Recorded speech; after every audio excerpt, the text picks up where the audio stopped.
Good morning, everyone. Welcome to my daily video blog. This is day 22 of the blog, and around here we've been physically distancing for 66 days. Today is our last day of Council of 12 meetings for now. Do I sound excited about that? I'm not really excited about that. It'll be sad when they're over. But all of you have been in our minds and prayers as we've been meeting and carrying the needs of the whole church as best as we can as we deliberate. Thanks for your prayers that we have felt with us as we've been in our meetings. Today's daily prayer for peace country is Ukraine. I'm grateful for the interactions I've had over the years with people from Ukraine. It has broken my heart to hear of Community of Christ brothers and sisters impacted by war and bombing in the last few years, and of people who have had to leave their homes. Well before online worship had become so important to so many of us, I remember visiting with the Warrensburg, Missouri congregation and hearing the testimony of my dear friend there, Brother David Tickemeyer, about how they were sharing their worship with folks in Ukraine who had been isolated by war and violence. In fact, they were some of the first people in my circle of connections who were dreaming about the possibility of online communion, as they wanted to offer that to isolated people in Ukraine. I need to check back and see how all those relationships are doing. Today, as we pray for peace, remember Ukraine and remember that there's a world out there.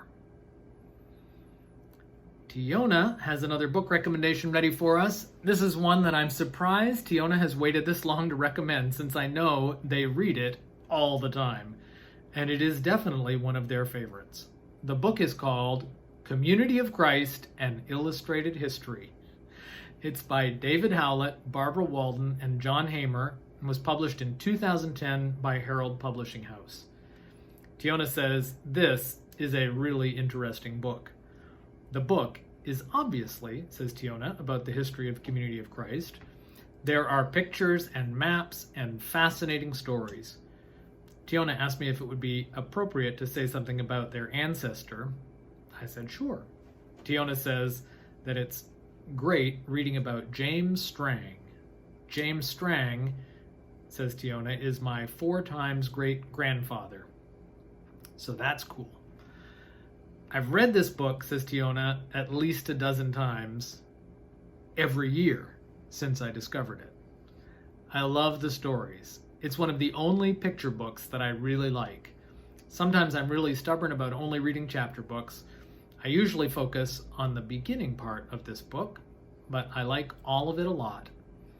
Although James Strang may be one of my connections to the book, says Tiona, Strang is not my favorite character in Community of Christ history.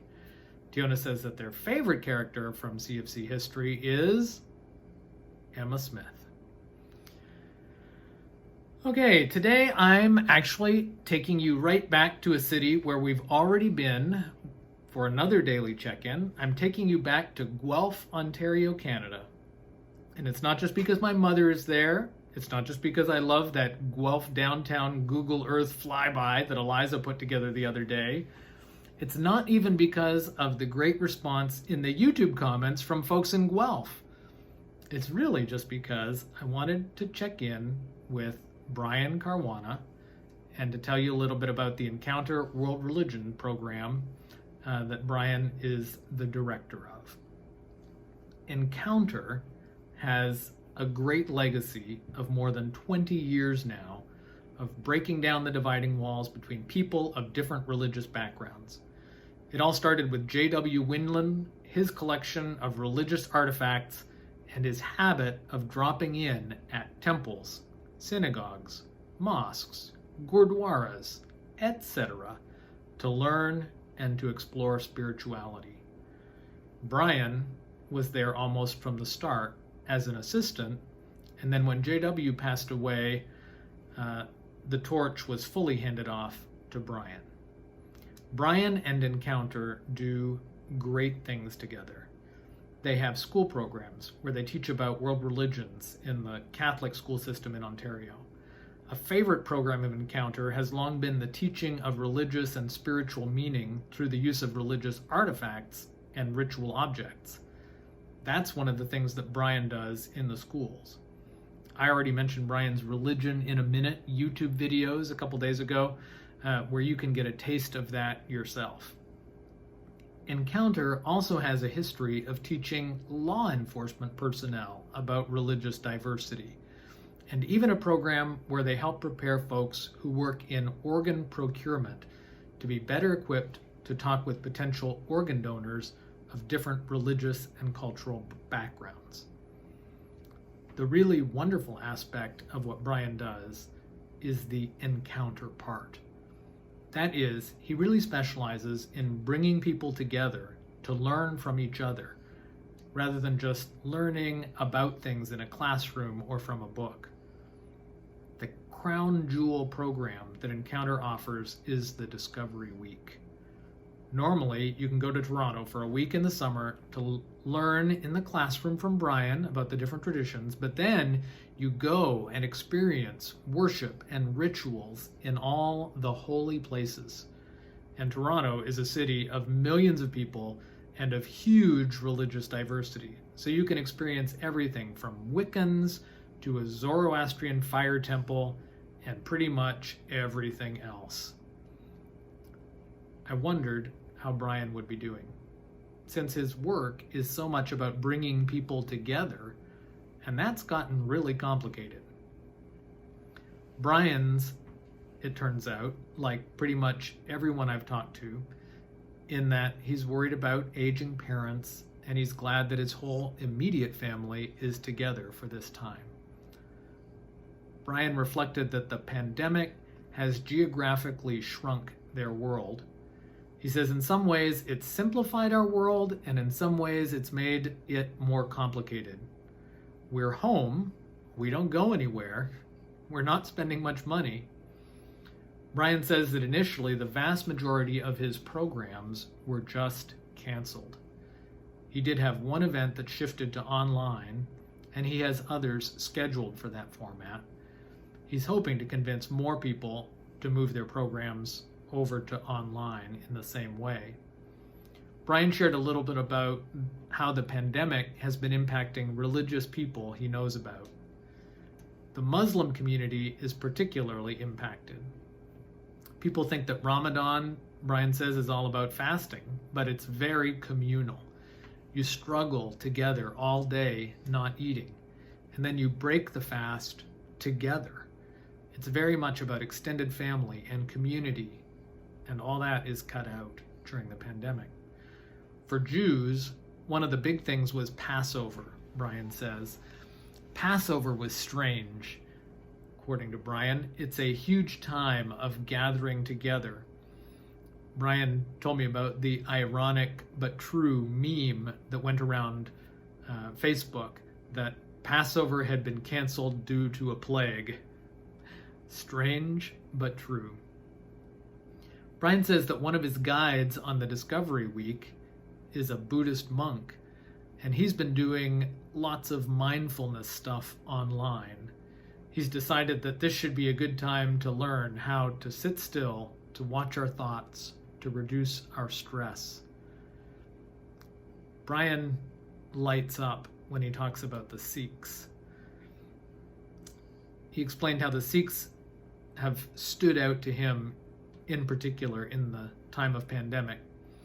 Brian says, I know many stories about how Sikhs have responded generously during the coronavirus pandemic. He says all groups provide food.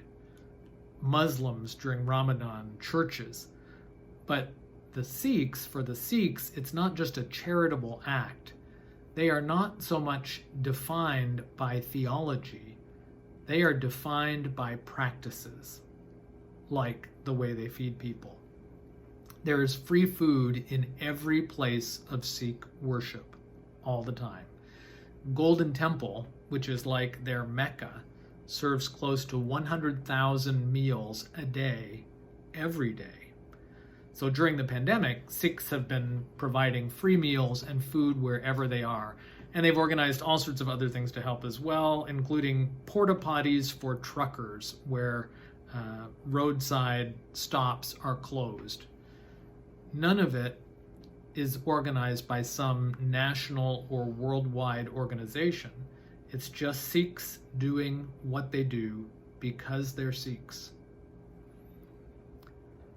Brian's wife dropped by our Zoom call to say hello. And it was interesting to hear her talk about her job, which is also a people job. She teaches English to immigrants. And I found myself telling Jane how my chats with people every day have been lifting my spirits, and she told me how her daily online visits with her immigrant students make her happy every afternoon.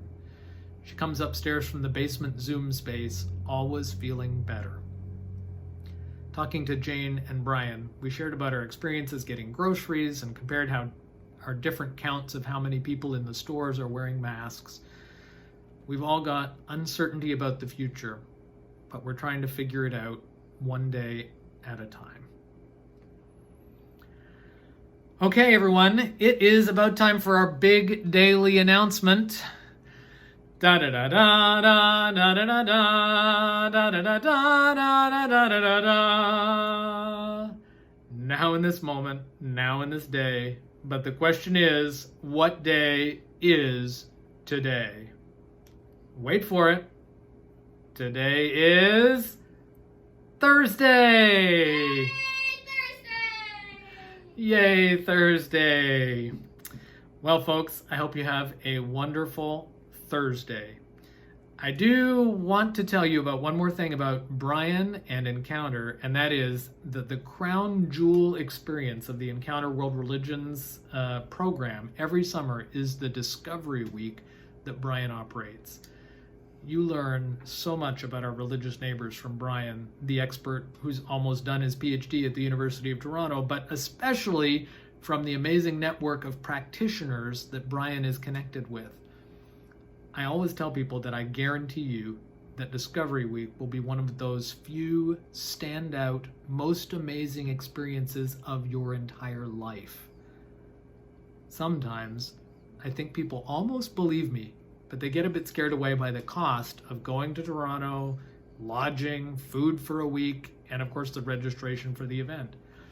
This summer, Brian has a very interesting opportunity for us. Discovery Week is moving online. So from the comfort of your home, you can encounter a world of religions. Brian will be teaching, and you'll meet practitioners of a variety of traditions. You will love this. Brian's got an early bird registration discount available through this Sunday, the 17th of May. If you happen to be from outside of Canada, take note that the prices on Brian's website are all in Canadian dollars. So that's actually quite a bit cheaper for you if you're in the US, for example. I'll put a link to the Encounter website and to the Discovery Week page in the description. I know lots of things have been canceled this summer, and this would be a great way to travel virtually around the whole world and to stretch your mind. If there are any Discovery Week alumni watching, give us a comment about Encounter. I know lots of Community of Christ folks have participated in this. This is a Canada East Mission Center program, Encounter is, that's been going on for years and years. So we'd love to hear your feedback on Encounter as well. Okay, well, I'm not going to keep you much longer than that. I'm hoping to be back again tomorrow with another What Day Is Today video blog.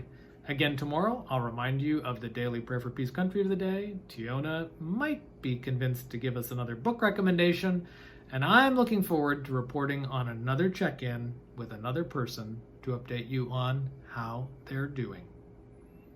By the way, you can also follow Brian on Twitter and Facebook. He's always sharing interesting things there. And if you haven't yet, please check out the Encounter YouTube channel and the brief but beautiful Religion in a Minute segments. Check these out to see how delightful Brian is and then go sign up for the Discovery Week. Once again, I'll put the links in the description. Okay, so I'm signing off for now from my home in Independence, Missouri. Please, until tomorrow, remember to breathe.